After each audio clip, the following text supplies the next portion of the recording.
Hi, and thank you all for joining us today. We are broadcasting live on the United Public Radio Network and the UFO Paranormal Radio Network, 105.3 on the Gulf Coast and 107.7 FM in New Orleans. Hi, everyone. Thank you so much for joining us again today. Today, I'm so excited because we get to talk about a really hot topic, and that is humanity's clock is ticking. Are we doomed or destined for the stars? And with all this talk of Elon, it's really surfacing to the top, especially with his adventures of planning to go to Mars. And we have with us today an author. His name is Richard M. Anderson, and I will be introducing him shortly. And real quickly, and then I'm going to let him talk about himself. He is a San Jose State University alumni with a master's degree in microbiology. His studies also emphasized molecular biology and biochemistry. Several years after earning his MA, Richard obtained a clinical laboratory bioanalytics license, and it's very scientific stuff. So I'm going to bring him on and let him explain his background. Hello, Richard. Thank you so much for joining us today. Yeah, it's great to be here. So you've got a very comprehensive background, obviously, very science-based guy, right? So I'm going to have you talk a little bit about your background, and then we're going to delve into your book and the topics and all that good stuff. So I'm going to step aside and let you talk about yourself for a few minutes. Never hard to do. So, yeah, when you're in a science field, usually you're in a very narrow area of study or knowledge. And that's where most scientists, and I was an applied scientist. I was not a research scientist. So you are pretty limited in the breadth of your perspective, of your vision. So when I retired, I started researching in other areas of science, trying to answer some questions. So the result was I wrote my first book, The Evolution of Life, Big Bang to Space Colonies.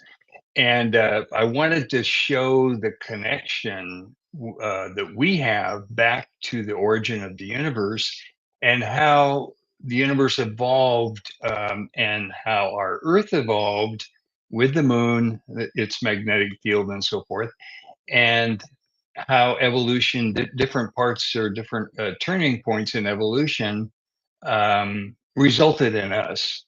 It's an amazing story. Well, at the end of the story, toward the end of that story, I got into the development of societies and how did that occur?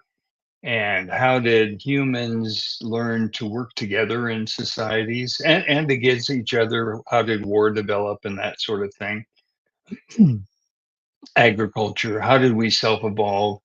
And we get to the point where we are today, where the stepping off, I view it as a stepping off point, where we could enter a space age and space presence, and we could exploit the attributes of our own solar system, and we could expand the potential for humanity, or we could self-destruct. We're kind of on the self-destruct mode right now, I think.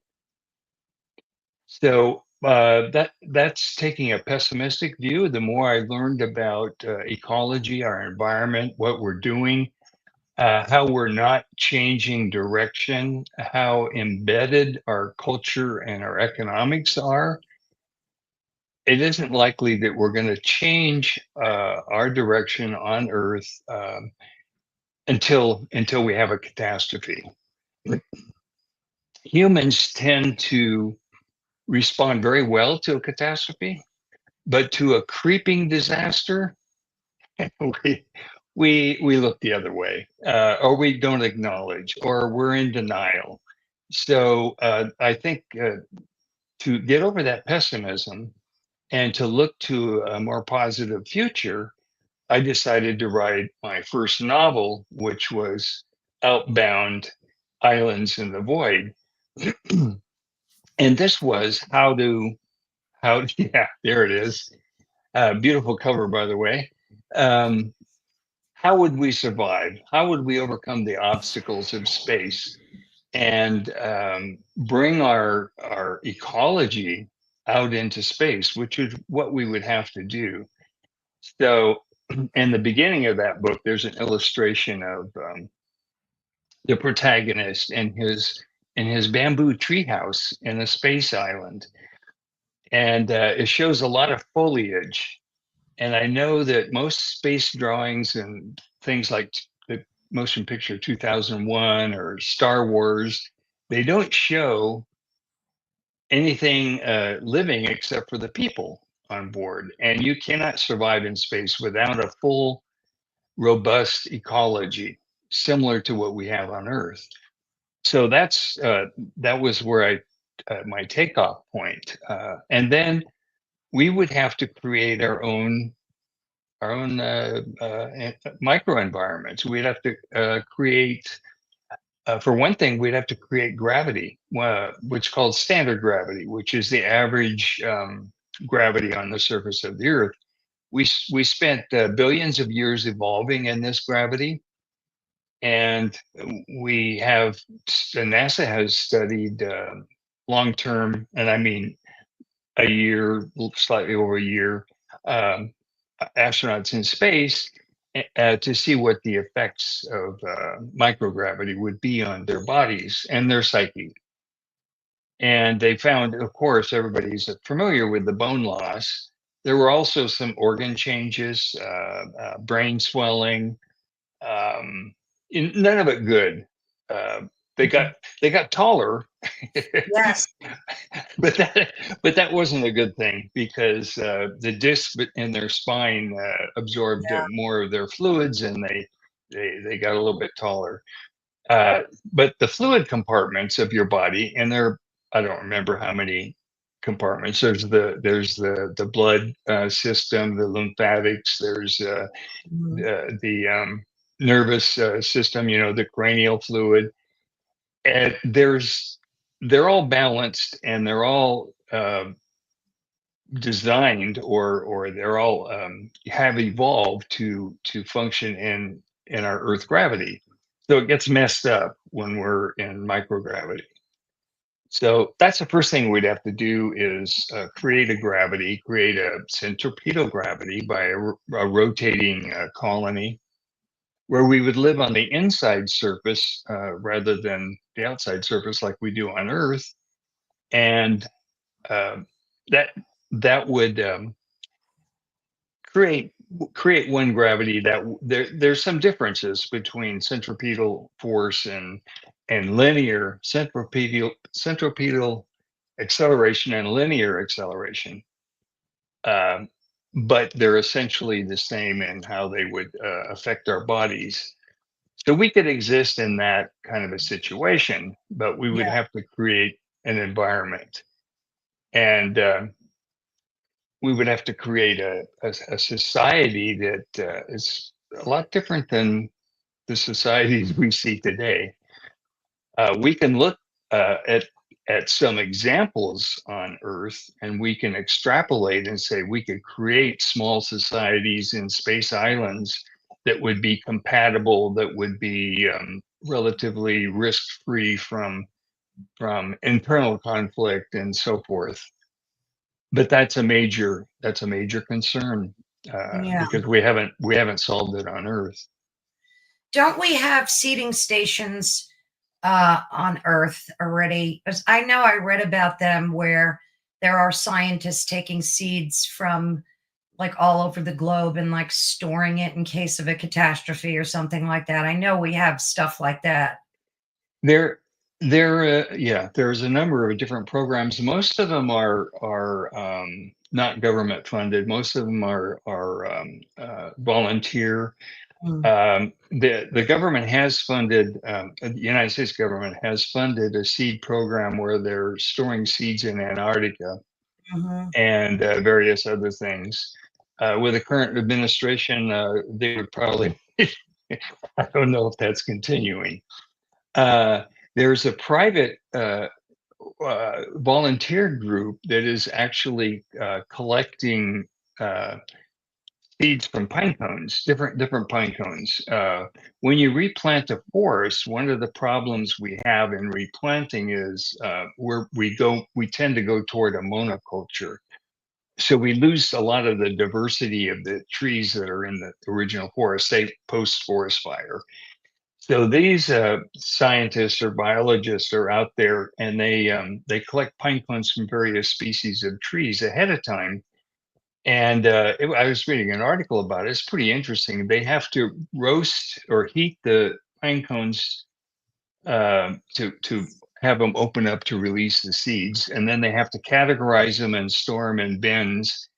And Mm, they really need an influx of government funding because they don't have enough inventory to replace forests after forest fires and other logging and whatever happens. So my thesis is we're going to have to reclaim a lot of farmland back into forest as part of our mm.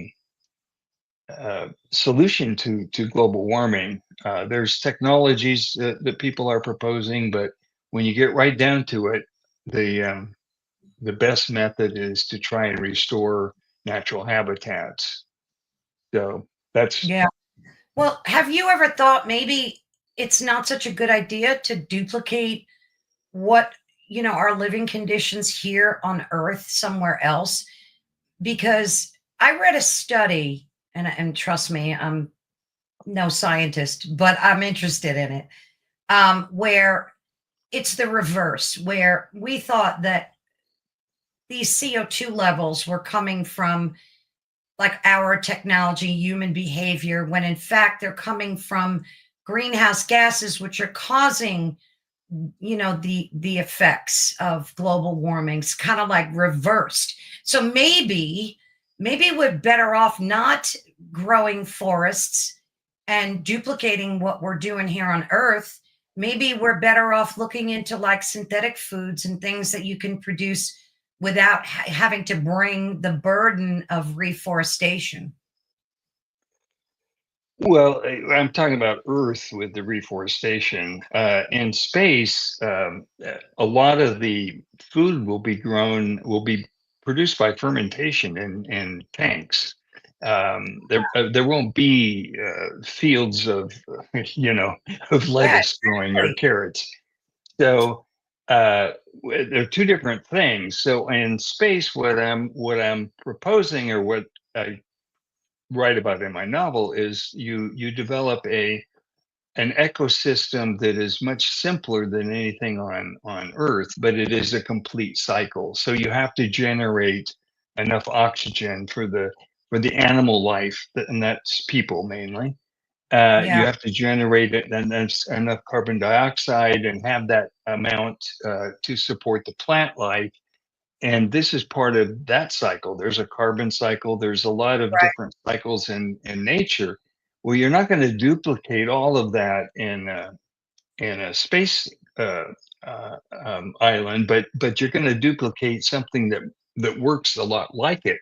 And so some of the part of it will be technology, but a large part of it will also be ecology, will also be plant life. So you'll have a lot of different kinds of plant life, and it would be a means of preserving species.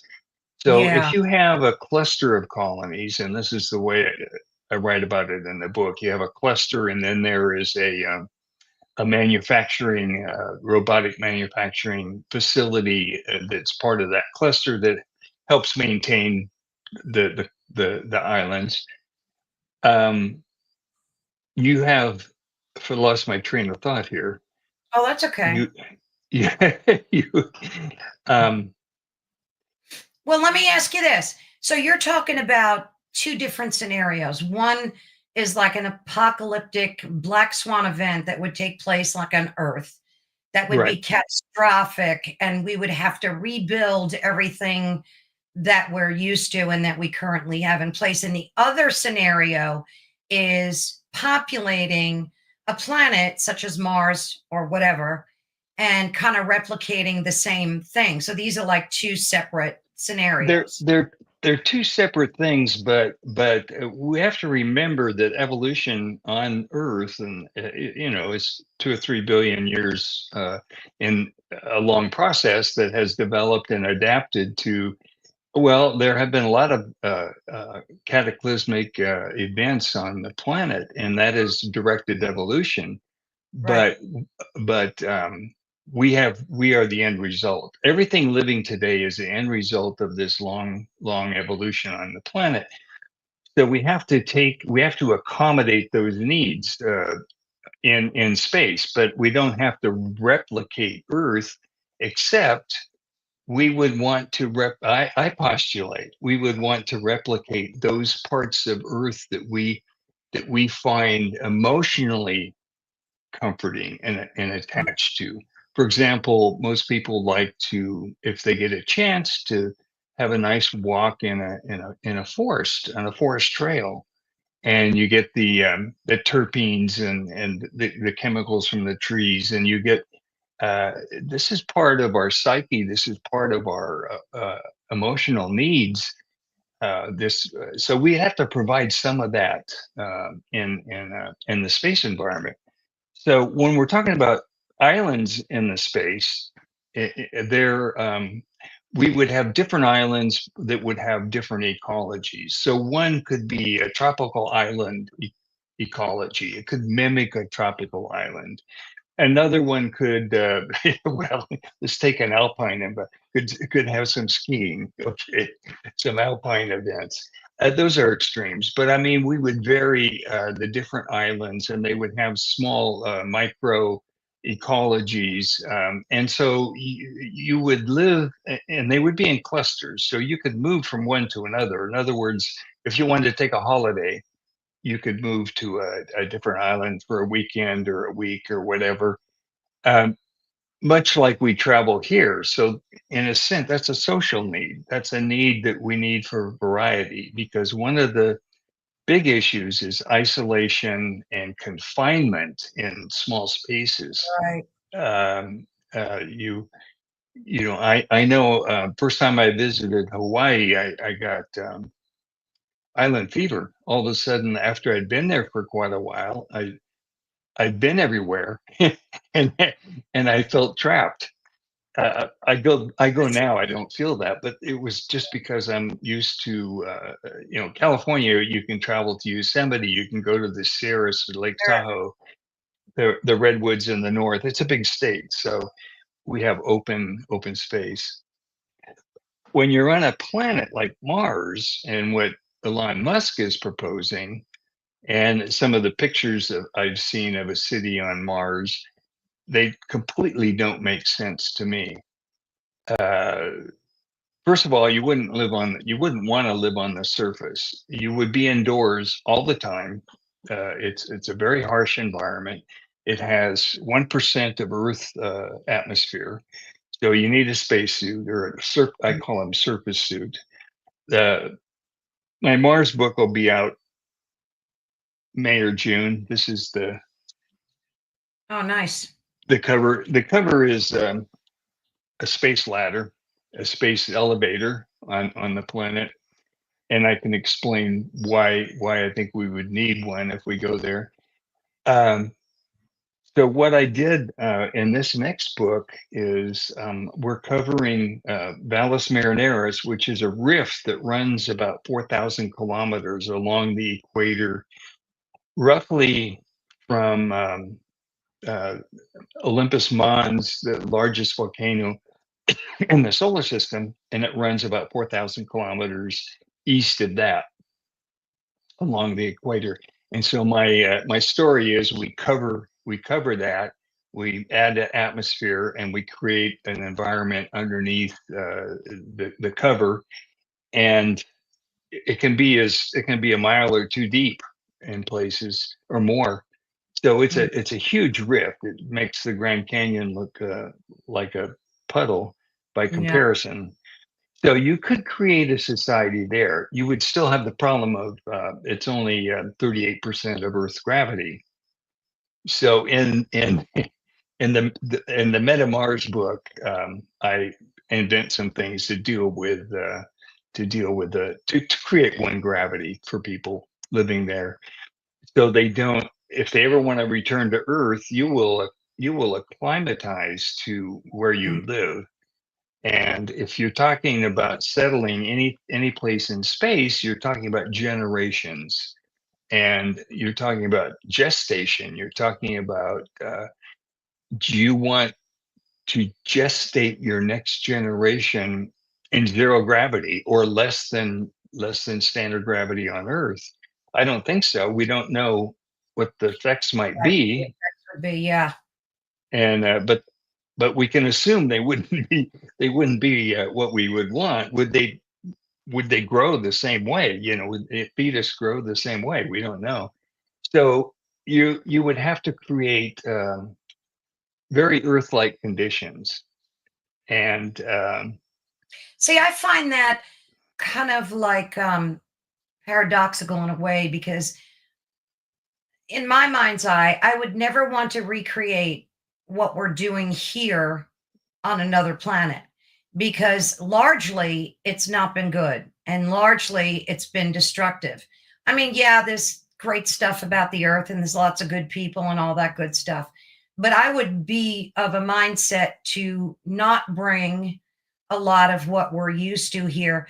Are you a Darwinist by nature, or are you more into the religious aspects of evolution? well, yeah, I'm a scientist, so I don't see any religious aspects to evolution. And that is not to say there aren't any. It's just that I don't see any evidence for it. So, that respect. But when I'm talking about bringing environments into space from Earth, I'm not going to bring the toxins. We're not going to bring the plastics. No, We're no, not going I to bring the pesticides and the fungicides and the parasites. Although we may bring a few parasites, we'll have to bring our microbiome, for example. right, We'll have to bring our gut bacteria, and there's the whole dependency with other life forms that we have. When we look at our bodies, we have 30 trillion cells mhm, that have our DNA. We have 33 trillion cells that are of other DNAs, other organisms, as part of our bodies, and we can't survive without them. So we are a conglomerate. We're already an ecology unto ourselves. So mhm. we can't take and develop a sterile environment out there, especially like is shown in some of the space movies, um, because we're a big ball of germs. We'll contaminate our environment, and in fact, they're doing studies on the space station right now where they're swabbing the walls and so forth. They're trying to determine what kind of microbes exist inside the space station. So, for example, if you live with your family in your house will develop, and you want to culture your house, swab the walls and swab the counters and all that stuff, and culture them to see what kind of microbes you have. You can identify what microbes are part of your microbiome. Now, if you move out and another family moves in after a couple of weeks and you do the same process, those microbes will be different. They'll represent the new family. And so as much as we clean and everything, we do not live in a sterile environment. So if we lived in microenvironments in space, it Yeah, becomes imperative, absolutely imperative, that we do not treat that environment like we have the earth. For right. example, you would not even be able to have an open flame. You wouldn't be able to cook the way we do barbecue, for example. It creates smoke. you're in an enclosed Oh, environment, and you have atmospheric scrubbers and so forth to remove toxins and particles from the air. So you would have to have tight control of that. And so I've centralized all the food production and service into centralized locations so that people don't have they don't prepare their own food. They don't have kitchens. You have cafeterias and restaurants and so forth that are operating, and you have a new category of food scientists who they're involved in artificially growing food in vats with microbes and constructing nutritious food. So it's not just chefs and cooks and so forth. It would be a whole new category. that kind of reminds me of like Star Trek, the way they, they would get food from like this emulator and just push a Yeah, few buttons and get what they want to eat. Kind of reminds me of that. But so your novel, the one that we just showed, Outbound, and I'll show it again. And I'm also going to put all the links in the description of this video for folks so they'll know how to get to your website and how to purchase your books. It's an excellent read and I highly recommend it. But your novel is set like what, mid 23rd century, right? And it yeah. depicts Earth's recovery from like a severe climate disruption, I guess. Um, how does this setting reflect current environmental concerns? And what message did you want your readers to take away from after they read this book?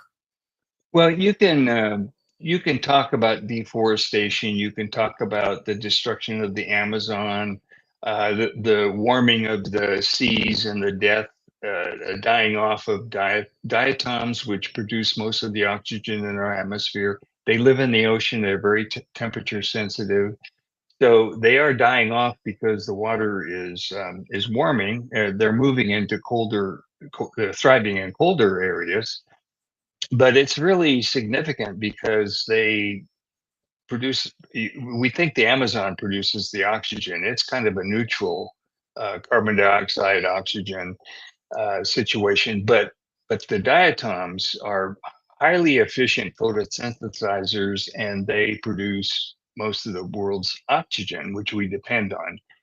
And forests are important in that as well. So what we see today in the world, we see population migrations, which is causing a lot of disruption, as we all are aware in this country. But it's very tiny in this country compared to in Europe, the problems they're facing there.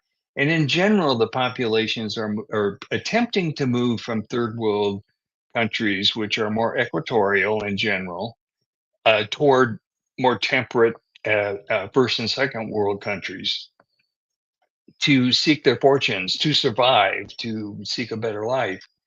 And that pressure is going to only increase as the situation gets worse, as our storms become more violent, as our droughts and floods become increasing disasters.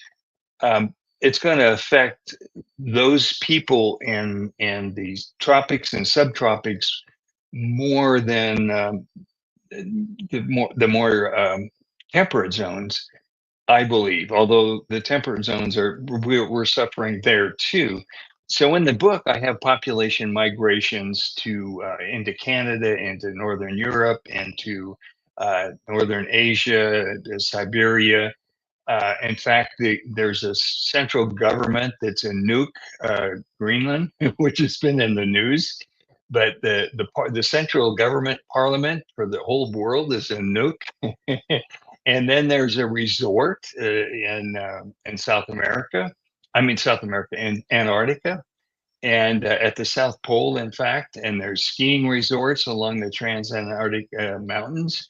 So everything has changed, and the populations have been displaced, and we have huge disparities in wealth, as we do now. That continues, but there's been a big die-off So I have a world in 2250 about with half the population. So with maybe 5 billion people or 6 billion people instead of 11, we're at 9 now. No, we're at 8 now, I think. No, I think we're at 9 or close to it, right? Maybe we are. So they anticipate 11 by the turn of the century. Yeah. And the population that we have now, I postulate that it is not sustainable. If it were just to stay the way it is, it's not sustainable because in the process of trying to feed this population, we have used industrial farming practices, which is destroying our soils and has a huge environmental cost. So we look at the farmers as they feed the world, but if they're using unsustainable practices, they're using fungicides and pesticides, and they're geoengineering, potatoes, for example, to produce pesticides. So they or to resist pesticides, so they can spray more heavily to get a better yield on their crops. So it's all about the bottom line without a lot of regard for sustainability. So our soils are alive, and if you spray toxins on the soil, eventually you kill the soil, and it becomes dirt. And in California, in the Central Valley, there's a lot of dirt. And how they get around this now is they're doing drip feeding. So they put all of the minerals, all the nutrients in the water, and they pump it and drip it around the tree roots. But the soil is otherwise dead. It's powdery. Mm. So and they're running out of water because they're over pumping. The land is settling and so forth. So the processes are in place today to end up with a cataclysmic event. So I start the book. I don't want to go through the dismal aspects of the collapse. So I start the book after the collapse, and we're trying to dig our way out. Yeah. And one of the ways, Yeah, go yeah, ahead. one of the ways is we want to develop resources in our solar system and direct those back to Earth to help to begin rebuilding. Yeah. Let me ask you a two-part question. Um, First, do you eat bioengineered food or do you avoid it?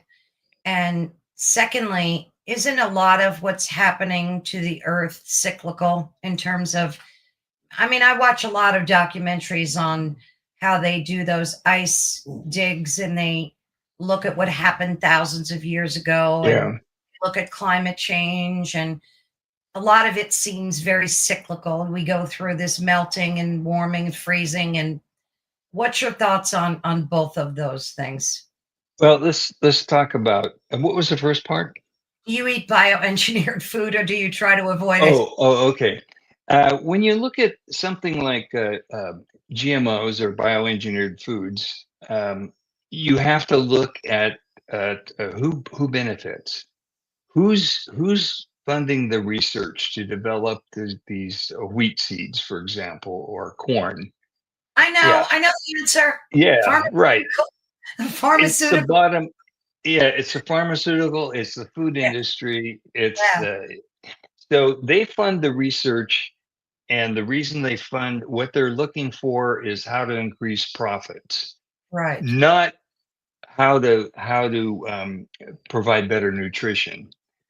So you have to look at the economics. The potential is there. The potential is there to really improve our food supply with bioengineering, but it's the economics that are getting in the way. So we need to change our economic system, and Mm, business and government has to change to work for the good of the people. And I think that was the original idea with the U.S. government. It served the people, and I think people have they've forgotten that. That's if it's harmful for the public, it's not the right thing to do. So it's political and it's economic, but the science is true, and the science is capable of fixing things. It's the drivers that are a problem. So synthetic food can be made um, with very high quality. Now, I'm all for naturally grown food and organically grown, and we try to do that as much as we can because I don't trust anything that's bioengineered because of the economic factors. Where you have a philanthropic motivation, you can create a really good and a bio-developed food. And that an example of that is something called golden rice.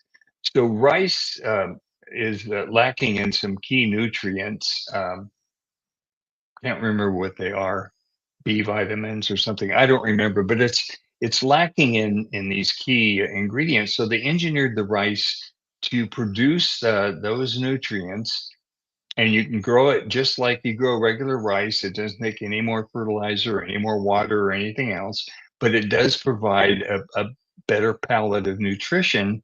And for the parts of the world that depend, on large amounts of rice as part of their diet, it's a great thing.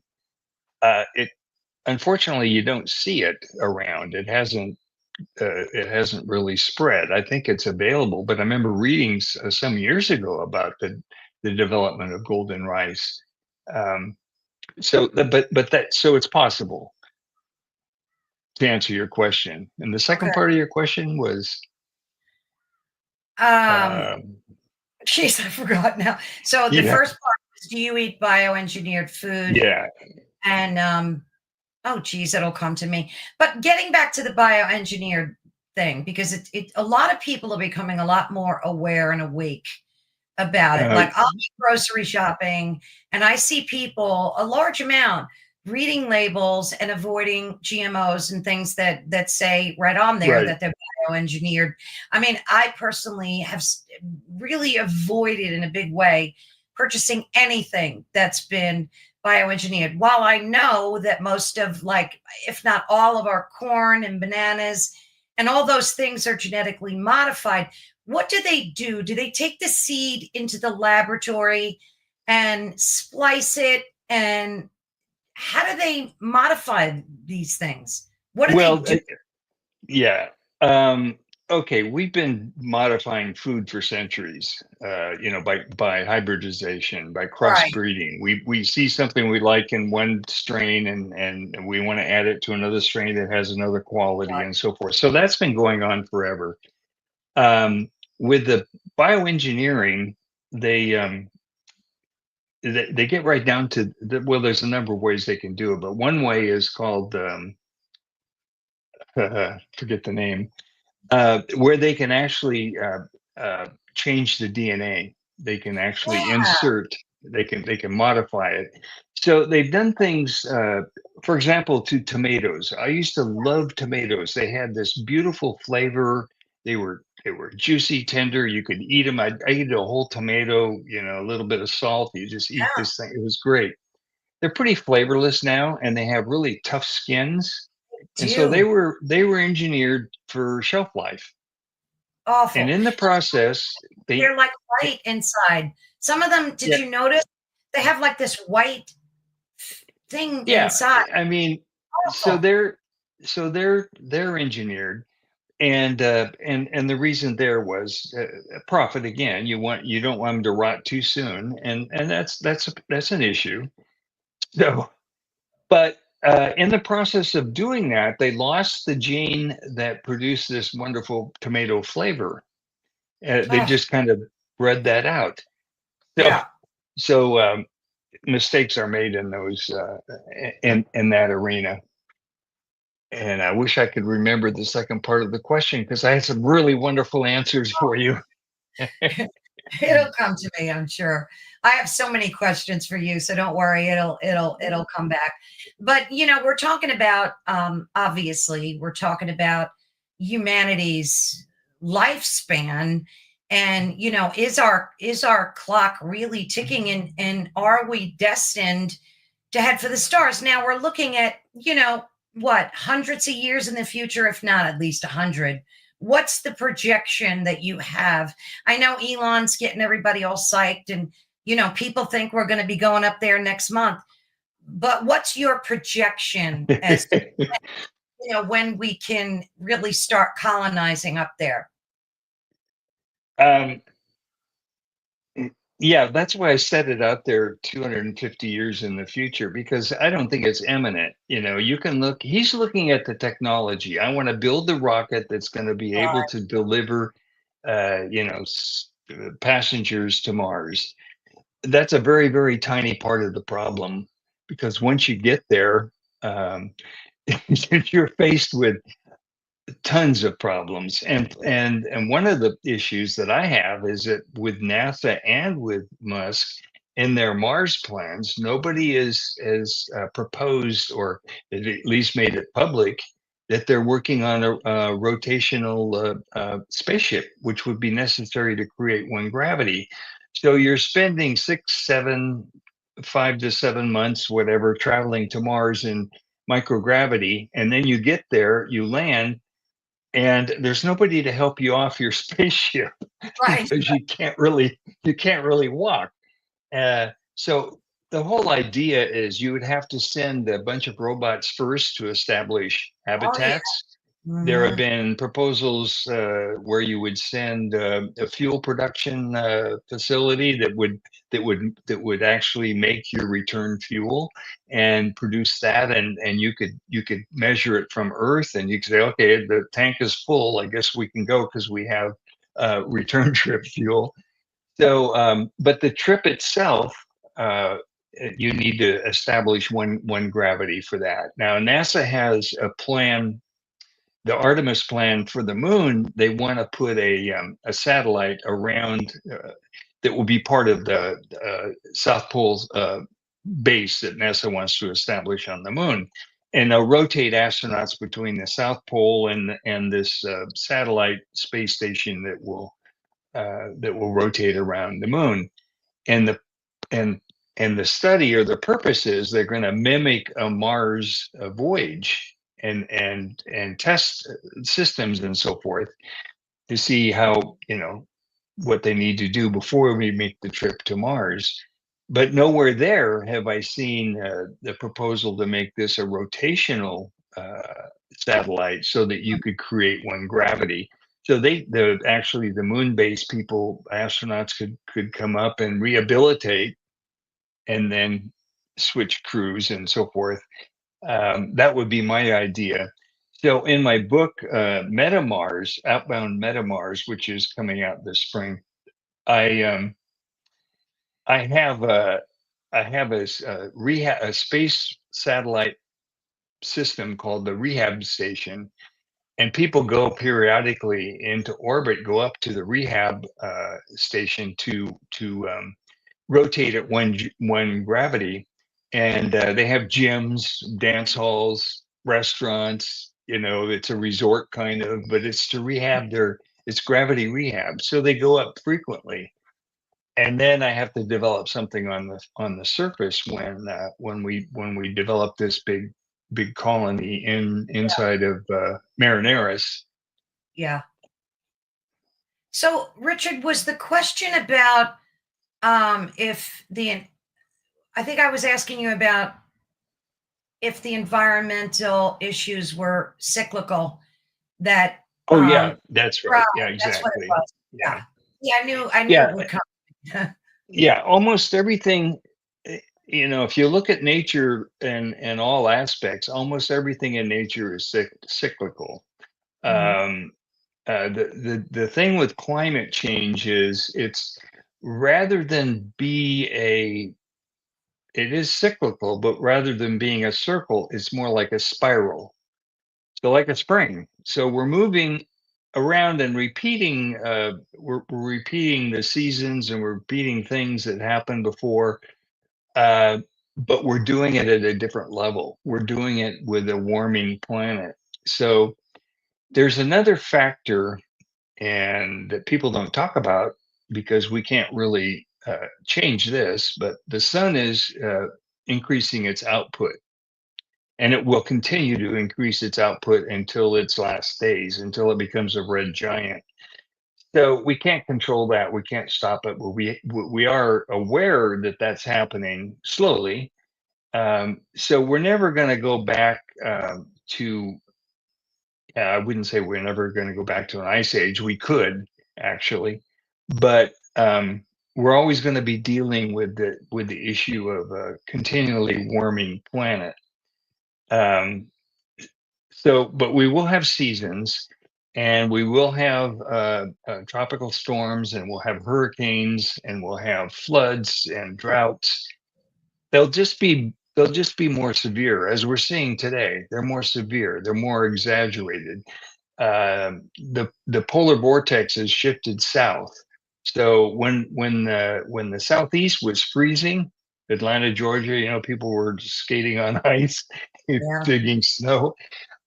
Fairbanks in Alaska was like 71 degrees because the polar vortex had shifted south, and they were warmer than they had than set a record, I guess. So you'll have disruption. You'll have disruption as we move forward and the planet continues to warm. And you'll have extinctions, both from the warming planet and from habitat destruction at our hands. So both of those things are human caused, Yeah. but they're coming at the environment from different directions. Yeah. Yeah. So I mean, I'm all for, traveling into space and doing what we're doing and heading in that direction. But, after talking to some of these authors, because I have a lot of conversations, like I had one with Dr. William Forth Shen, and he wrote a book on EMPs and what would happen if one was exploded in space, and what would happen. I mean, essentially, it would wipe out probably 90% of the population here on Earth. So, we don't have a proper defensive shield yet, to deflect an EMP attack or even a solar flare attack. What are they called? Solar ejections? yeah, Solar. right. Yeah. Yeah. So, while it's great that we're focusing on space travel and doing the things we need to do, I think that our first and foremost thing we should do is to stop what's happening globally in terms of the environmental destruction, and then also stop us nuking ourselves to death. What would happen if you had a colony in space, say on Mars, right? And say there was 1,000 people there and they were doing Uh, well, and then all of a sudden a germ, bacteria, something, a virus hit these people and wiped out the entire colony. Like, what would the plan be for something like that? well, you would have to have a robust system. So for example, you would have air samplers that would monitor a microbial and chemical contamination in the air. We can do that today in the laboratory, but on Earth, because of winds and climates and all the moving atmosphere, it's difficult to do. In an enclosed environment, you don't have that. So you can monitor air samples and water. You can monitor your environment very closely, and you have teams that can analyze that very quickly and make countermeasures. Our medical capabilities are advancing very rapidly on the metabolic, and I would say on the biochemical level and the molecular level and the microbe. We have a lot of capabilities, a lot of tools, and you would have to have all of that available in these environments. And the good part of that is in space islands, for example. Um, you're automatically quarantined in your tin can. So there's 6 tin cans in one location, and something happens in one of them. Well, you pretty much can contain it at that point, and now you need to solve it. So we're always going to have disease. We're always going to be challenged with those kinds of things. because evolution will continue to move forward, and we Mhm. evolve. Our germs evolve much quicker Oh than we yeah, do.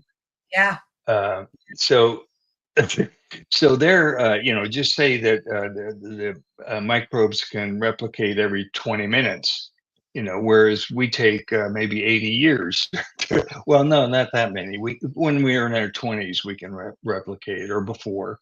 As soon right. as we're mature, sexually mature, we can replicate. So we say our generation is maybe 5 generations in 100 years, whereas a microbe would have 5 generations in an hour, 2 hours.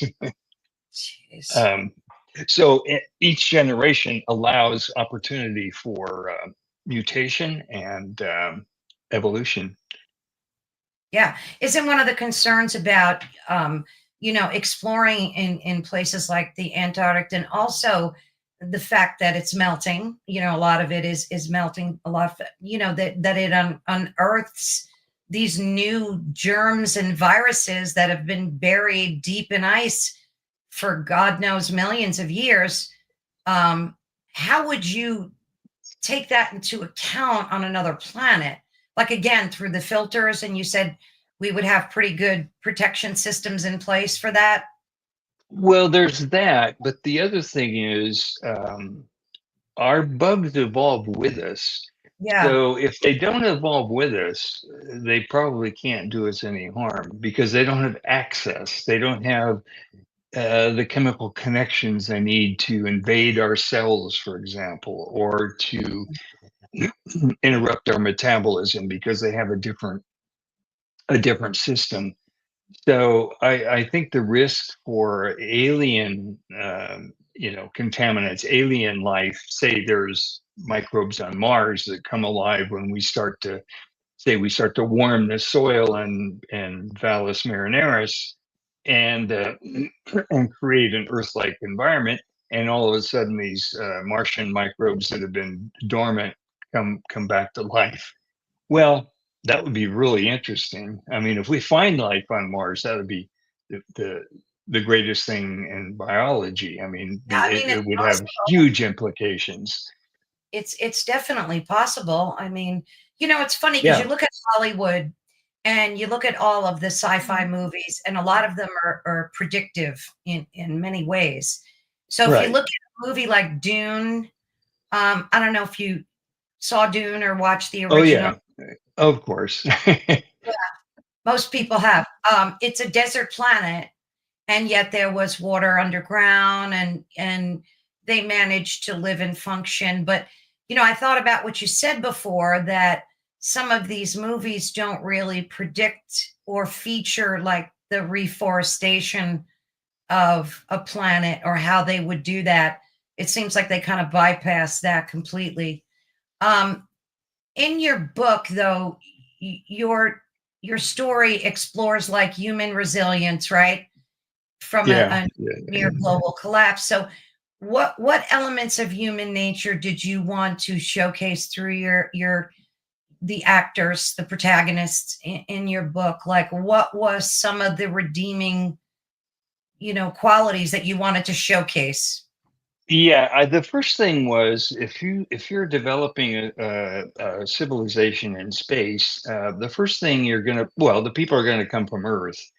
So the first thing you're going to need are the people with the appropriate skills. So you're going to need engineers and scientists and biologists.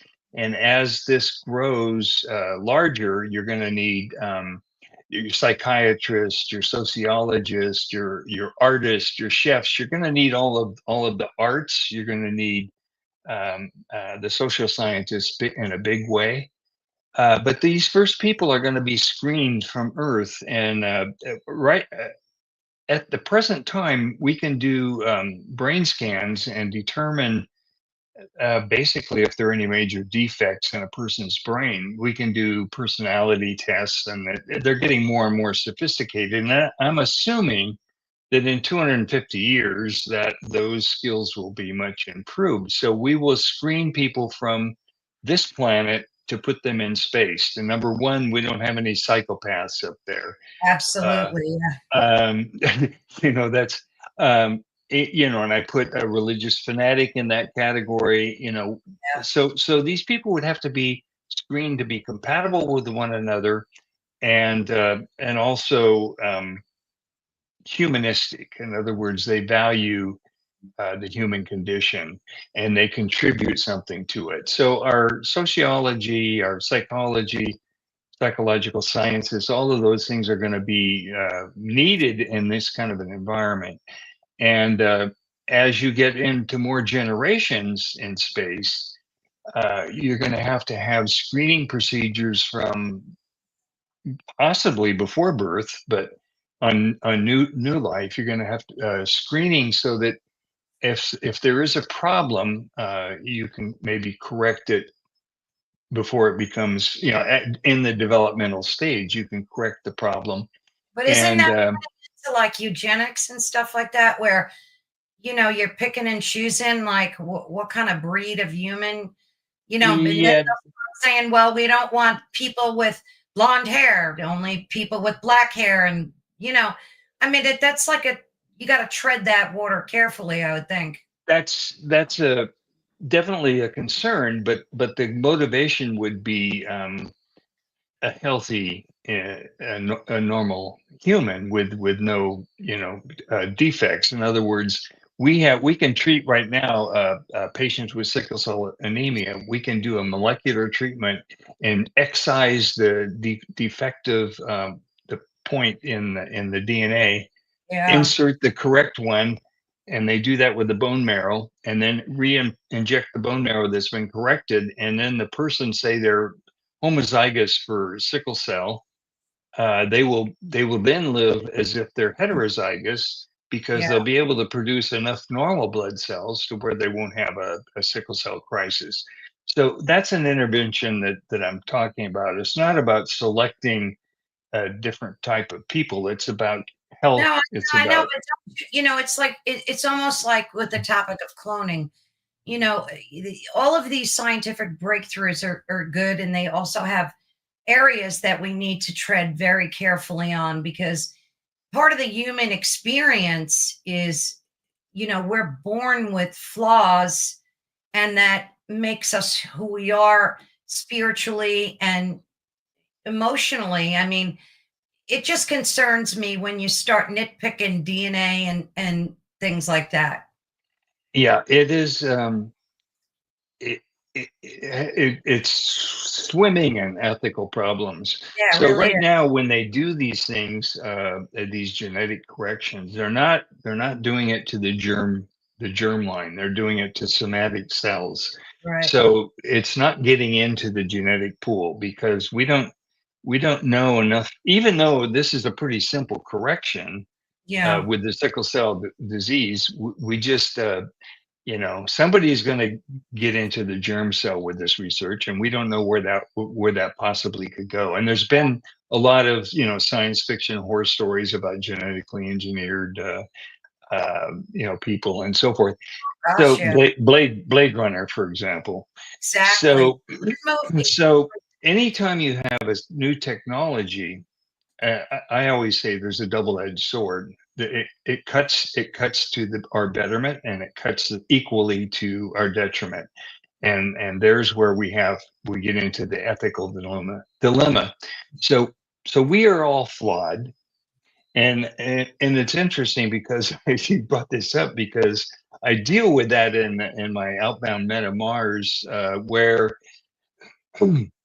we're developing on Mars, we're developing sentient robots Mm. to make independent decisions, and they can work in the harsh environment and where we can't.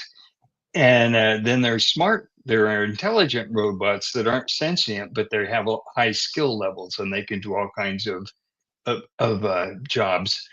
So a lot of our workforce is replaced by robots, but the sentient robots, their minds operate differently than human minds because they didn't evolve the way our minds did by any means, by the Well, experiences. how do you make them sentient in your book? What's the process like? It Neural nets and learning.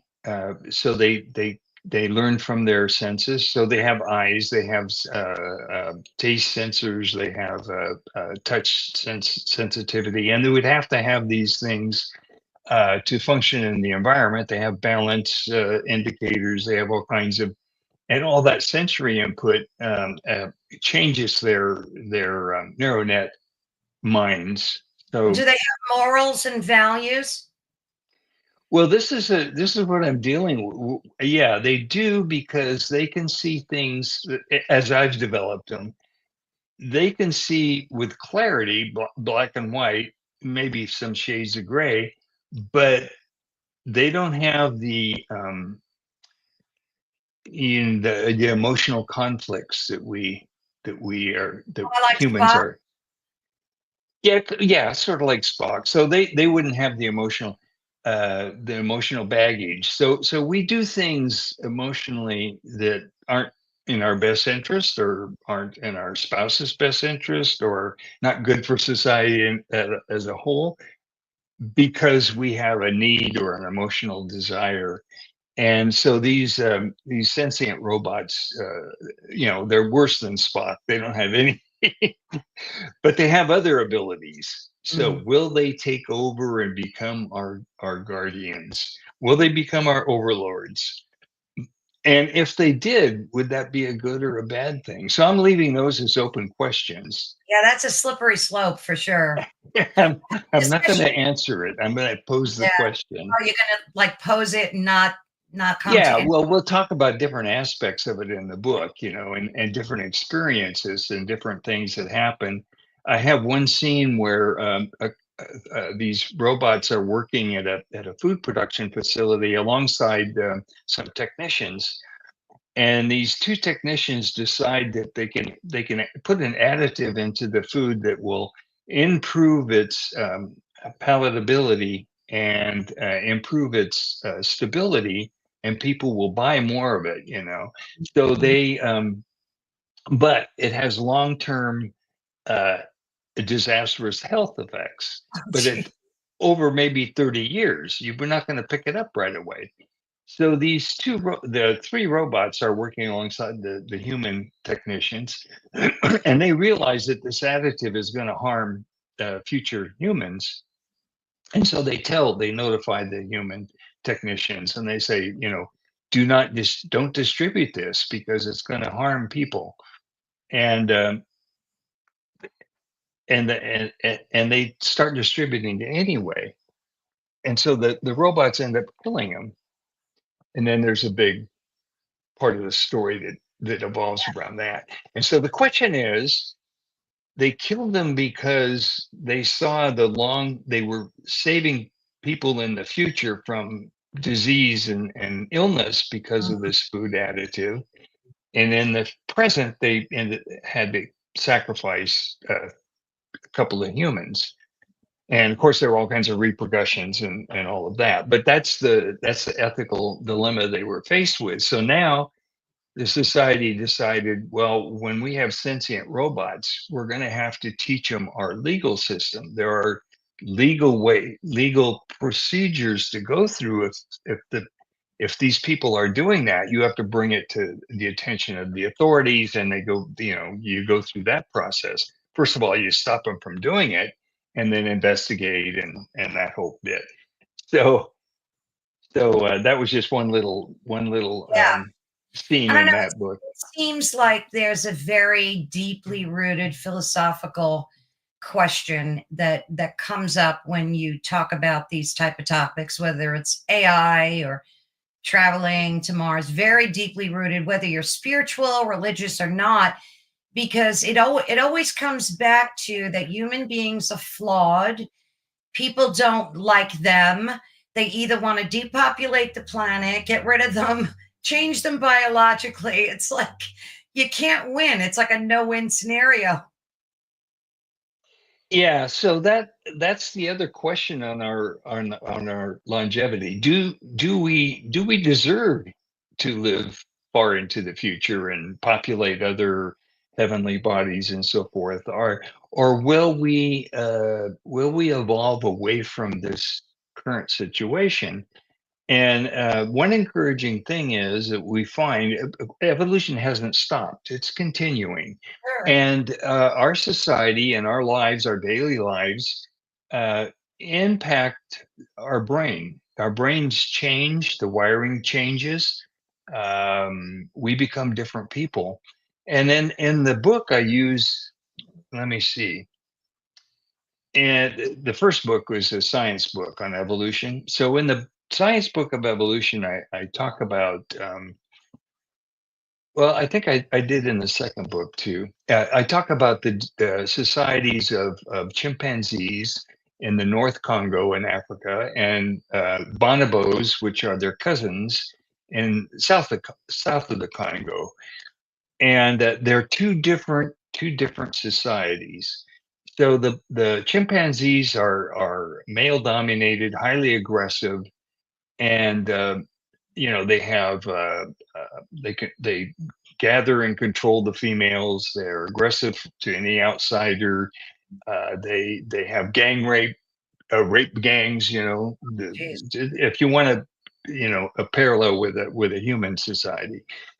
The bonobos, on the other hand, are, first of all, they're matriarchal. The females control the society. In fact, they do that by controlling the sex. And if they have a male offspring, if a female bonobo has a son or sons, he can only access sex when he gets to age through his mother. She makes the arrangement. And if they're at all aggressive, the females band together and reject the males. Wow. So, okay, this has caused a shift in their society. They've selected out males who are less aggressive, more, you could say it's the feminization of males. That's happening in our society. Gosh, yeah. Yes. So, from the brute caveman that was many times large, I mean, not many times, a lot larger than the female. Males are still larger, but not as much. And that is because the females get together and they say, we're not going to accept this kind of behavior. So we're going to select uh, males who are more to our liking. We're going to control that aspect, and that changes the society. That changes the genetics. Why are they different? And I believe it's because the chimpanzees have a scarcity of food, and they have to be highly competitive for the food just to survive. The bonobos, on the other hand, south of Congo, they have ample food. They don't have to work for it.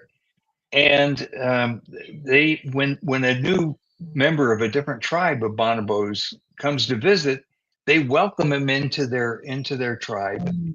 In fact, they would prefer, the females and the males, they would prefer to have lunch with the newcomer than the bonobos they already know. Well, the analogy there is, if you provide the basic needs to society, in other words, one of our big problems today. There are starving people around the world. There Yeah. are, disease, and of course, the United States is now really contributing to that by withdrawing all of our support, which is really discouraging, but more than discouraging. But if you create if you fulfill the people's needs, a lot of this violence and behavior goes away. It's much easier to live in a friendly environment than it is in a hostile environment. So do you It's mean much more. like a Maslow's hierarchy, if all your needs are met, like that pyramid, that we would be less aggressive and less hostile? I don't know how true that is. I'd like to, I mean, I learned about that back in college, and I pondered about it back then too, because if you look at the rich, affluent societies that have well more than what they need, these people are still violent. They're still a-holes. They still act, in negative ways. So I don't know how true is that. If you, Well, I it's know true. for the monkeys it worked, but Yeah, maybe they're more advanced. so so yeah, when we say that you meet people's their basic needs are going to behave better, we're looking we're stroking with a broad brush. Yeah, there Yeah, are aberrant individuals out there who are they're not going to be satisfied with themselves until they are the richest person in the world, or they can accumulate a lot of wealth to compensate for something. And most people aren't that way. But what I'm saying is the technology of screening people, hopefully in 250 years, will be such that we can weed these people out, find a treatment for them, or sequester them so they can't damage the rest of society, sequester them in some way. So yeah, I could write on space um, settlements. I could write all kinds of horror stories about yeah, criminals that are put into a chamber and then ejected into space. You know, it's a real quick and easy way to get rid of the problem. But I'm hoping that that isn't what actually happens. yeah. So what's your now with all of the disclosure taking place with UAPs and whatnot and all these orb sightings and you know what's going on in that industry. I tend to follow it very, very closely. I interview a lot of authors and ufologists as well. How do you think all of this would change once disclosure takes place? So if the government admits or shows proof to us that there are indeed other extraterrestrial lives and visitors, how do you think that would change your life's work? Well, first we have to go back to eh, is it real? Is it even possible? So I postulate that it is so unlikely that there would be an intelligent being of non-Earth origin that would make it to Earth, that it's nearly impossible. First of all, the distances involved are so great, it would take millions and millions of years to get here. So they would have to have evolved way before we did. So if you're looking at even Alpha Centauri, if you the speed of light, what is it, about four light years or so? But if you're looking at any reasonable sublight speed, you're talking 80, 90,000 years, depending on how fast to get here.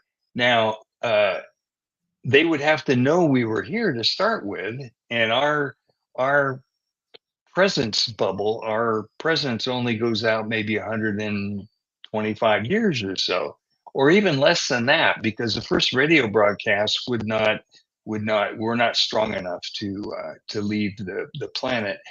Um, Actually, some of the later ones after radio started, yeah, they had crystal sets. The broadcasts were pretty powerful because the energy from the broadcast had to drive the crystal, so you could hear the sound. So say 100, 150 years. So our bubble is out there about 150, 125 light years out from our planet. Once you get beyond that horizon, some other entity would not be able to wouldn't know we're here. There would be no indication we're here. They have no way to detect our presence. Now, they may be able to find us as an exoplanet, like we're looking at exoplanets today, doing a search, but our sun is typical, but it's only about 20% of the suns, I think about 20% in our galaxy. So, we found planets in say a habitable zone around other stars. Most of those have been around red dwarfs. Mm, So they orbit very close to the star, and they're in a life zone, which means they can have liquid water, but they're gravitationally locked like our moon is, so that they don't rotate. They rotate once every revolution, like the moon does the Earth. And so one side is always facing the star. And so there's an imbalance in their climate for sure. They're getting burned on one side and frozen on the other side. What does that do to their climates? If they wouldn't have climates. They would have one climate. Depends on where you were. And the other thing about red dwarfs is they're not stable like our sun is. They broadcast huge variation in energy. They may broadcast enough gamma rays to sterilize a planet that close. And if it only happens every 10,000 years, there's still not going to be life on that planet. So we haven't found anything yet where life could evolve as it did on Earth.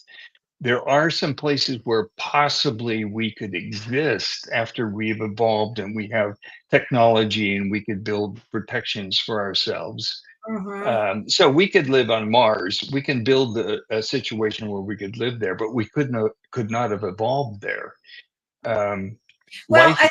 I think though, if you step outside of that way of thinking, because you're looking at it purely as a scientist, and you kind of just dip your toe into the conspiracy of it all.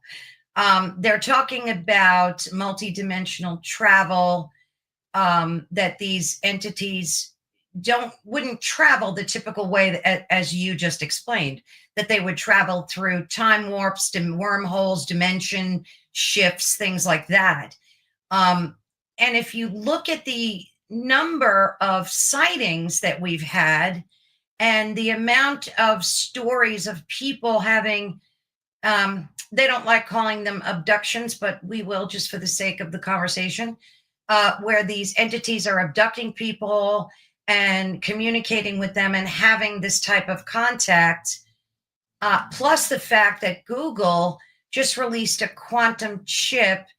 And I just recently read both of the articles about it, where this AI that they're using with this quantum chip is actually able to reach into other dimensions for information and pull it back from other dimensions. So I understand what you're saying about, because that's like to me, like the old school answer. Like even Michio Kaku, who used to think that way and talk that way, doesn't anymore. When you ask him about the possibility of extraterrestrials, he does believe that these beings exist and that they're visiting us. It's just that the point being that all of our way of thinking about this topic over the past even 5 years has changed dramatically. People like you know exciting stories. Michio Kuko, he has proposed that we could, if we had sophisticated enough, powerful enough computers, we could download our personality, our Yeah. awareness, our whole being into a computer system, and that's what a lot of technical people believe we'll eventually get to. And that's kind of what I'm talking about when I'm talking about sentient robots, is that they are self-aware and they plan for the future, and they can, they have a lot of qualities that we have. So what he said one time was, if you downloaded your personality electronically and then you translated that onto a laser beam and shot it out into space, you could travel at the speed of light. Your intelligence could Yes. travel at the speed of light. So from a practical standpoint, you know, it's purely theoretically Oh, possible, absolutely. and Yeah. and everything. And but what I'm waiting for, with all of the advances in technology and photographic, everybody has a camera now, with their Oh, phones and yeah. everything. What I'm waiting for is is a good picture of an alien or a flying saucer, or not these fuzzy things that I or agree. paper plate or frisbee or whatever. Um, so yeah, so that's my question. With all of these sightings that are reported, it's like Bigfoot. Why is there not a clear picture? It's always really fuzzy. I've seen some good ones of Bigfoot. I mean, whether they're authentic or not, who knows? But Well, yeah, now with all the technology, you can make yeah, yeah, whatever photo you want. But my absolutely. my thing is, if you look in the first book, how life evolved on this planet, it it it was a huge step for life to come from the seas to the land, and the right conditions had to be here. We had to have a strong atmosphere, oxygen atmosphere, which was provided by mainly by cyanobacteria that were growing on the surface of the oceans and producing oxygen, because we were highly anaerobic. This planet was reduced. There was no oxygen, free oxygen available. So once that occurred, it was possible. It had to be able to screen ultraviolet light out. So that's very damaging to any life form, any biochemical molecules, and that's a Hmm. problem we have on the surface of Mars. So you had to have the atmosphere, but to have the atmosphere, you needed a magnetic field, and you needed a magnetic field to deflect all of the cosmic rays and the energy from the sun, and to protect the atmosphere. So to have the magnetic field, you needed a molten core of the Earth. Now Mars had one, Hmm. and it grew cold after. So life could have started there, but it couldn't evolve, because if it did start, it couldn't evolve because the planet couldn't sustain a magnetic field, protect its atmosphere, protect its water. So once the atmosphere is gone, the water is gone, That's it. except that Yeah. that may be frozen. Yeah. So the reason that Earth was able to maintain a magnetic core and the magnetic field, the Van Allen radiation belts, uh, is because the planet collided with another planet about 3.8 billion years ago. The other planet was called Theia, and it was about the size of Mars. And when it collided, they both became molten. They spun. Earth tilted 13.6 degrees.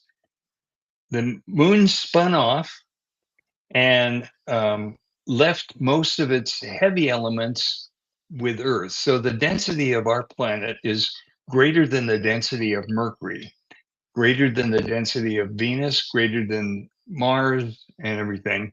All of the inner planets, Earth is the most dense, and it has radioactive and heavy elements on its interior that maintain a molten core, which maintains a long-term magnetic field, which protects the atmosphere, which allows life on land. Okay, Hmm. those are some really unusual circumstances that need to Yeah. happen to create an environment on land where life can evolve. Now, a technological civilization cannot evolve underwater. You have to be on land. You have to, an octopus is very intelligent, and their Oh, brain is scattered at the shoulders of 8 limbs. Their brain is kind of, is totally different than people are, but it's very intelligent. It will never invent technology. It can use shells and it can use what it finds in yeah. its environment, but it can't create anything. It can't smelt metals, for example. So to develop a spacefaring civilization, you have to evolve on land, and the surface of land, the surface of most planets, is going to be very hostile to life. So Mm. life may exist in the seas, but it's going to be very difficult for it to exist on the land unless a very specific set of circumstances happens to provide a planet with a long stability like the Earth has had. As many catastrophic extinctions as we've had, Earth has maintained a magnetic field, an atmosphere through all of that, and Yeah. we could go to another ice age if Yellowstone exploded. Oh, If that's scary. That's a real threat, I would think. So, yeah, there's a huge caldera under Yellowstone, and you know, nobody knows, but if that erupted, it would be a disaster, Oh, especially for yeah, the eastern United States. It would be everything east of that would be impacted, and the whole planet would be impacted. But absolutely. Yeah, so that's we scary. don't. I've seen some video on what, potentially what would happen if Yellowstone blew, and I think it would be destructive globally, because wouldn't we have, like, the There'd be an sky would ice age. it would be ice age, right? Yeah, I did see that. It's crazy. So basically, because I want to make a connection between human spirituality and what you're doing and your way of thinking. So, like, I know some scientists that are not spiritual at all and will include religion in that as well. And then I know some that are very spiritual, and they are very religious people. So, it all depends on your belief system. Do you believe that we did indeed go through a big bang and that was the origins? I mean, you studied this. I'd love to hear your opinion on that. Well, we originated, the chemicals, the elements originated there that eventually created us. But as far as spirituality is concerned, I very much believe in this connectedness through living things, not just biological and genetic, which of course there is, but especially with mammals, they're the higher intelligent animals. I believe they can recognize intelligence. Well, if you ever saw the video, My Octopus Teacher, Oh, I did. It was fabulous. yeah. So this octopus recognized the intelligence of this human Yeah. and and demonstrated its own intelligence many Yeah. ways. And of course, they only live till they reproduce, and then they're gone, which was really kind of sad. But I've experienced it with other animals, and there have been many stories of wild animals rescuing people drowning, and Dolphin. porpoises doing that, and I believe that it's because they recognize the value of intelligence, even though you may harm me. I'll be cautious, but there is value because you are intelligent. And so I think that if we recognize the fact that all life, all living things are miraculous and have value, and they are all connected to us, and as they become more and more intelligent, that connection becomes stronger, and people who have pets will swear that that's another member of their family because I they can attest to that. Yeah. yeah. And when I was reading something about the evolution of dogs and the separation from wolves and so forth, and dogs, of course, they lived at the periphery of cavemen of early societies because they discarded their food scraps and so forth, and so these dogs would kind of hang around, and interact, and gradually became domesticated. Mhm. But the same is true with wolves who are tribal and have never interacted with humans. They recognize your intelligence. If you're not a threat to them, they're not going to be a threat to you. You generally they're going to be curious.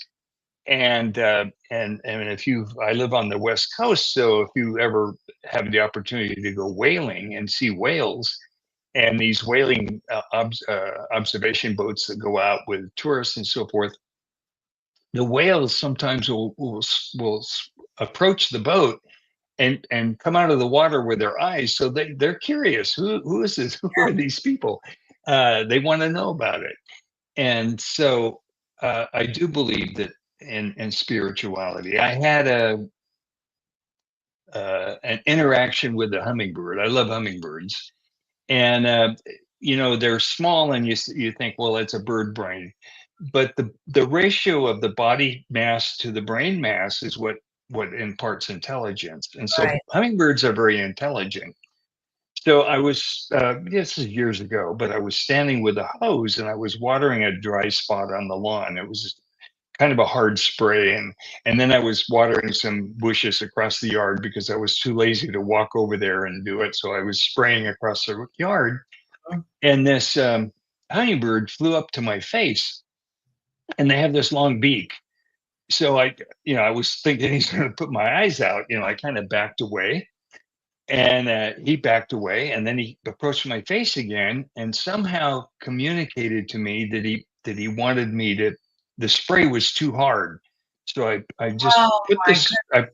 I just put the spray down on the lawn, so it glanced up, and the bird immediately flew there and flew in the spray of water and washed himself, took a shower, and then he zipped off and he was gone. And I stood there and I thought, how did I know that's what the bird wanted? wow. And how did the bird know that I could change the water flow to be appropriate for him or her? Who knows? And it stuck with me because there was a communication, and I'm not sure how it happened. How But you did? sensed it. You've sensed it, and you Yeah, felt this connection with a bird. yeah. Now, do you think that spirit that you're feeling is God driven, or do you like how do you account for that? Somebody had to impart that in all living beings, right? Well, I don't know. I don't explain it. The only way I can explain it is to say there is a connection, and it's especially strong with higher intelligent animals. There is a connection, and there is a recognition of the other's intelligence, and there's a basic respect. Wolves in Yellowstone, they track. How are we doing for time? Oh yeah, we're great. Yeah, we're okay. We're good. The wolves in Yellowstone, they've done some studies with different wolf packs, and sometimes if one pack has a good year with pups, then they become dominant and they get the prime hunting grounds, and the other pack is on the periphery, and then that can switch out if it all depends on how healthy their pack is and how Yeah, many members they have. So they were being studied in the winter, and they hunt buffalo. They try to take down a calf. They can't. The big guys are too big. So they were stalking this buffalo herd, and the cameraman had the camera on him, was tracking him, and all of a sudden the alpha male wolf had his head popped up, and he looked off in the distance, and he took off running, and the rest of the pack followed him, and he didn't know what did he see.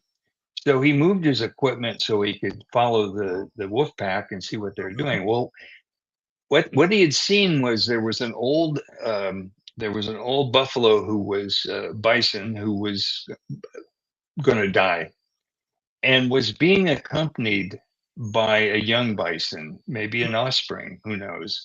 But this young bison, they were walking together, and the young bison was walking as a comfort or as a recognition of he's losing this animal, his friend or whatever.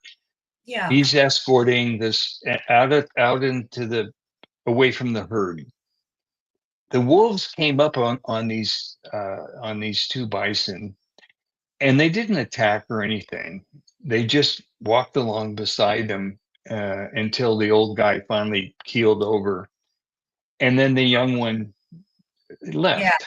And they didn't bother the young one. They knew he was going to die. There was no point in you know expending the energy to kill him. But it was almost as if they had respect for the old Well, buffalo. I agree with that. And there are elephants that mourn when a member Oh, of their pack to die.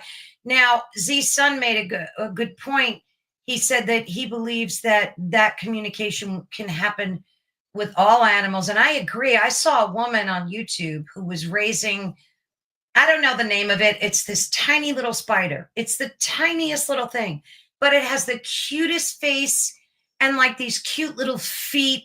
And I don't like spiders at all, but this spider is adorable.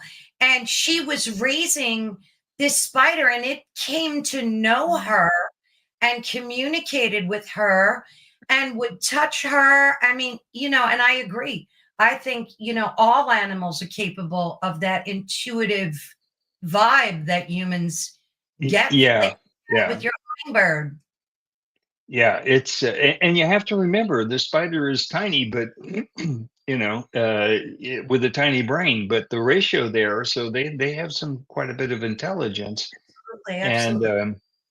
yeah, so that's something that's always intrigued me, and Yeah, it's actually quite wonderful when you experience that connection and you're afraid of being attacked by predators if you're out in the woods or if you're yeah. in Africa in a safari and there are lions and tigers and so forth. But if they're not hungry, they're not going to bother you. I mean, that's the driving force. They Yeah, have to kill to mostly, eat. or if they feel threatened, they will like, Absolutely. I mean, I wouldn't trust any animal. I tell people, that want to approach my dog and pet him, like, I warn people, hey, he's an animal. He doesn't bite, but Yeah, you let I them know don't you first. Yeah, yeah, exactly, exactly. I mean, I've had experiences where I had a butterfly two times, um, where it landed on me and it just wouldn't leave. And I would shoo it off and the thing would come back and I have video of it. It sat with me for probably almost an hour. And that's happened on two separate occasions. So yeah, I think there are intuitive vibes, but I always like to ask men of science how they believe in the spirit, if they think it's God driven, or if they believe that there is a, whatever you want to call it, a force behind the creation of humans. Because getting back to your book and your story and traveling to other planets and building societies and saving this one, doesn't it ever make you wonder that like there's a greater force behind it all, kind of like well, puppeting I things? think, yeah, I think my feeling is the force developed as life developed. Oh, And yeah, I think there is a force, but I think it's bottom up, not top down. And one of the reasons is if you're saying in creation there's a higher intelligence, that we mhm. are so complex and we are so advanced in our evolution, it had to take something even more complex to create us. Well, that's a circular argument. Then Yeah, what created that more superior being and so right. forth. Um, so that's kind of Yeah.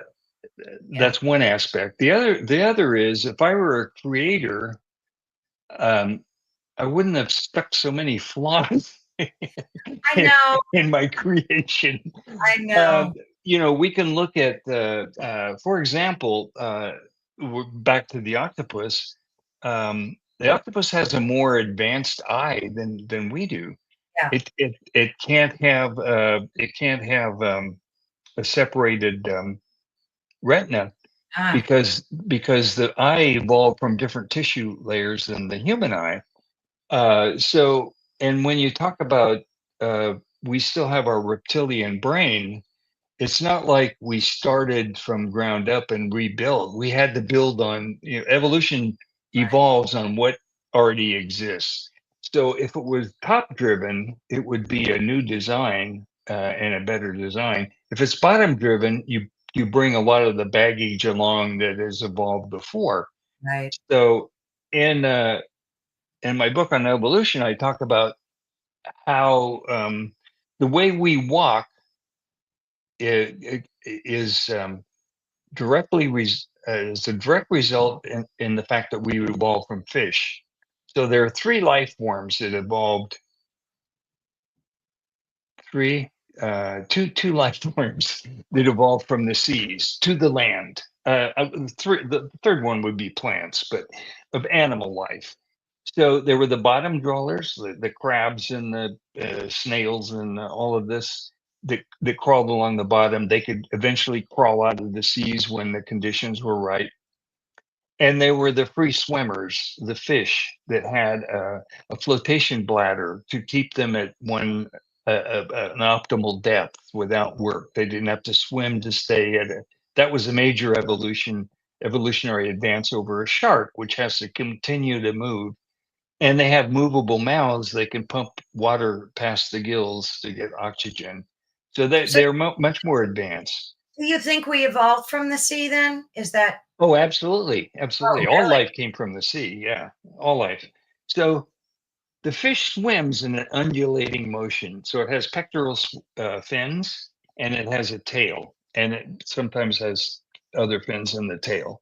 Hmm. And it moves back and forth, undulating. And so it's like this, alternating on its body. That's how they swim. And that's the mechanics of moving through water. Right. Well, guess how a lizard walks? Yeah, You they do. Yeah, they do. a salamander, a lizard, alligator, a horse, A a human, person, a a human. human. Yeah. Yeah. So that's the wiring from fish evolution. And then in my evolution book, I talk about a Tennessee walking horse, and how that was bred and how that was discovered. And they walk differently. And part of it is training, but part of it is they have a predisposition. There was a mutation or something somewhere along the line, and they have their two legs on one side move forward and two legs on the other side move back, and they walk with a rocking motion.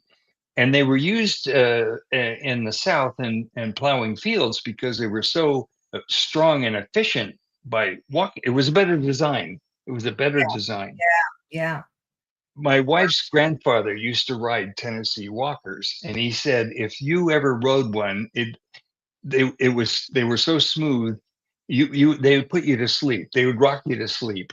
You would Wow. just so so that's an example of, okay, we got the gene, we got the brain development from the fish. The Tennessee Walker had a mutation and can do a better job. So so that's an example of the fact we have to carry the baggage we got from Right. evolution.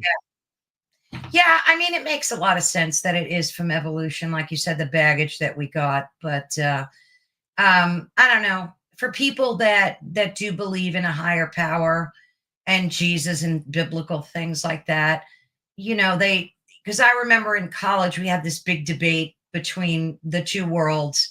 And it was always like, you had a group of people that felt this way and a group of people that felt that way. And nothing is going to change their minds about their beliefs. Well, nothing. It's not the role of science to speak about religion because it's a different knowledge set. It's a different belief. Science doesn't work on this is what I want to believe. This is what I have to believe because of the evidence. Right. And so it's just two different disciplines. Yeah. And so when you either do or you don't. Yeah, you're right. You either do you or you don't.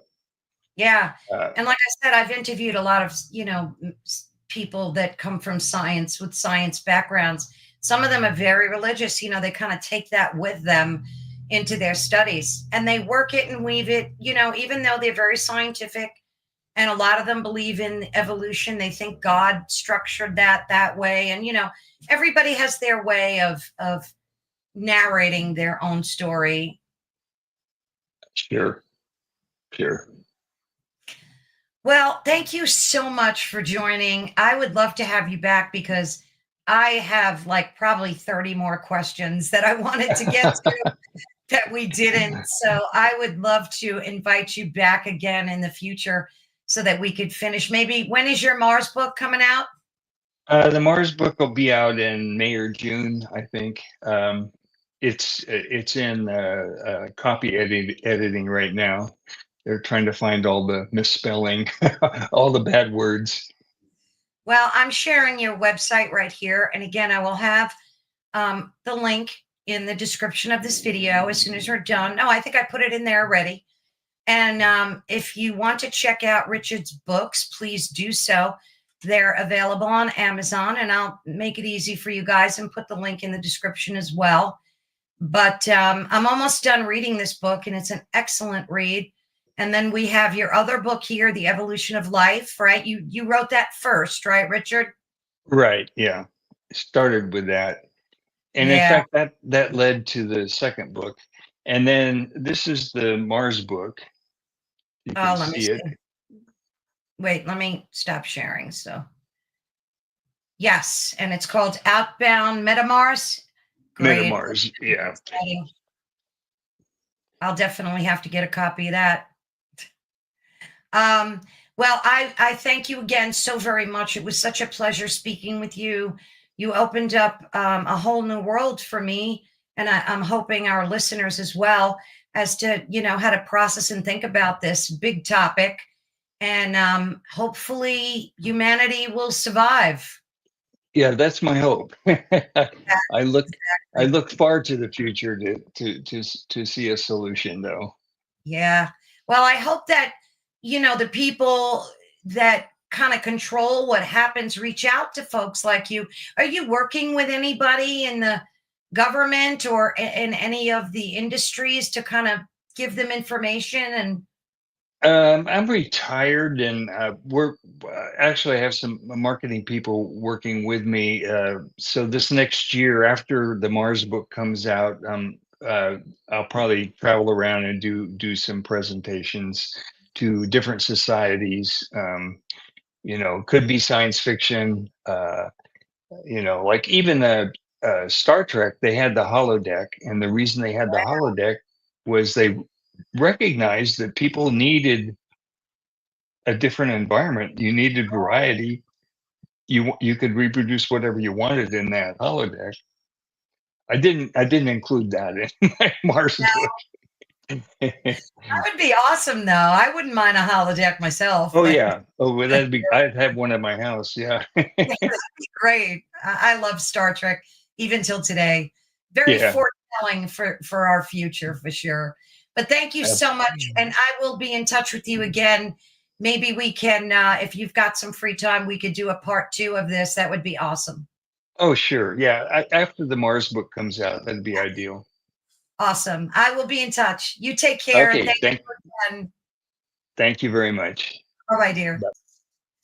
Well, thank you all so very much for joining us. I swear my dog knows when I wrap up my interviews, because every time I say goodbye, I have to show him to you again. He always comes to say hello. I think he knows because he always headbutts me.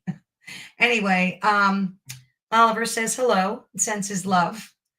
But thank you so much for listening. We are broadcasting live on the United Public Radio Network and the UFO Paranormal Radio Network, which is 105.3 on the Gulf Coast and 107.7 FM in beautiful New Orleans.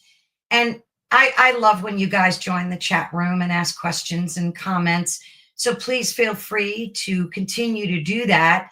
And please join us every week. We go live on Thursdays between the hours of 5 and 7 p.m., and that's Eastern Standard Time. So please, of course, I will post on social media in a day in advance or that morning of what our next show will be. And please do subscribe to Ethereal Encounters Unveiled on YouTube. That helps us very, very much when you do. And check out all of the other creators on this network, because you will find some amazing interviews and content. And I wish I had more hours in the day to sit and watch them all. But yeah, definitely check them out on YouTube or on social media. You can just Google stuff and find them. But we will say goodbye right now. Thank you again so much for joining us, and I will see you next week. Say goodbye, Holly. Take care, everyone. Bye-bye.